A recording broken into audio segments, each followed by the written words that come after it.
耳机摇动时内部有异响是什么情况？佩戴的时候感觉一边耳机闷，一边不闷，又是什么情况 ？Hello， 少年，欢迎来到耳机玩家，我是蓝蓝海洋，又到了玩耳机和被耳机玩的时间。今天聊一下6426的 A4T 金属公模版，查了二手还要2000多。它看起来是6426这类金属公模耳机的家族式造型，0.78接口，也具备可更换气阀、PI 高音。今天手头这台稍有说耳机声箱在晃动的时候有异响，哐啷哐啷的，是不是喇叭掉了？还有佩戴时感觉一边耳机比较闷，一边正常，看看能不能拯救一下。好的，下面就一起看看。来4狗测试频响相位时针，异响的这边耳机10开赫兹以后有明显偏差，摇摇听听看，确实很明显。按经验看，这个声音来自音管，应该是提灯单元脱胶了，在里面晃动。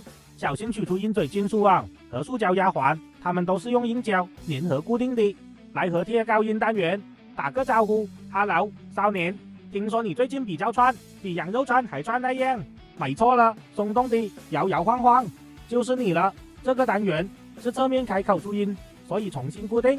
要和原本粘合位一样，微微抬起，在底部和靠外的边上来少量胶水粘合，按它终身监禁。单元固定好后，滤网和压环先粘合，然后音管内壁少量胶水再盖回去，压合平整。过程中注意检查胶水有没有堵塞滤网，干燥完成再透过滤网检查一下内部和外观，看看得不得 OK 了，蒙满台。测试看看之前的大偏差恢复正常了。到了第二个问题，左右耳透气感不一样，我试了一下，确实有这个情况。首先怀疑气阀偏差，于是把左右的气阀互换一下，果然没有效果，原本闷的那边还是一样闷，不闷的那边还是不闷，说明不是气阀问题吗？构思一下，气阀通过改变前腔泄压大小调节低音，如果不是气阀问题，就是耳机本身泄压导管内部的一级阻尼差异了呗。显微镜下检查发现了，透气正常的这边阻尼网正常，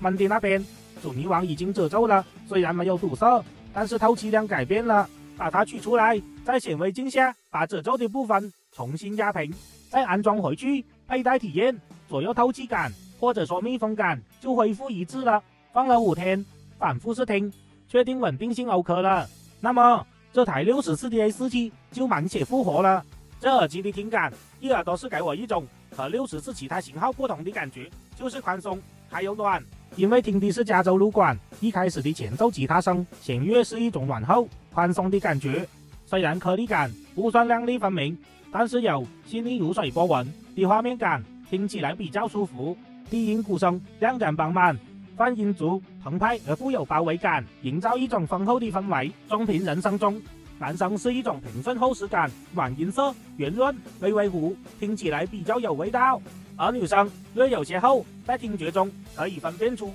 具备氛围和富有线条感，是成熟韵美的女生。高音方面，大场面多乐器时不够分明，乐器不多时有动听感，听小提琴协奏曲还是非常有味道的，宽松自然，悦耳悠扬，不是那种明亮鲜博张扬，是一种淡淡薄雾中柔情似水的顺滑味道。总结，这个耳机不是数字型，是耐听型，关键字就是暖音色有味道。帮忙点个赞呗，拜拜。